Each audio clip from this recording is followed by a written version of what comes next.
this is my review for the Aerith Final Fantasy VII statue. So this is Aerith from Final Fantasy VII. You can see the detail of the figure. It's very, very nice. I really like it, the flowing dress.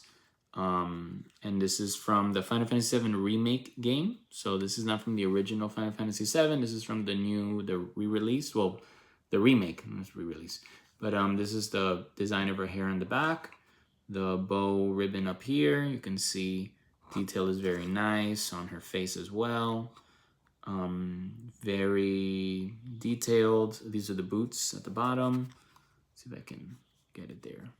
So those are the boots. This is the bottom of the stand. This is the stand here. It's pretty tall. Very nicely done. I believe it's a good quality. I've had it for quite a while, and it's just a nice little piece to add to your figure collection.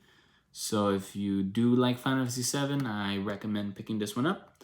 And that's my review for the Aerith Final Fantasy VII Remake statue.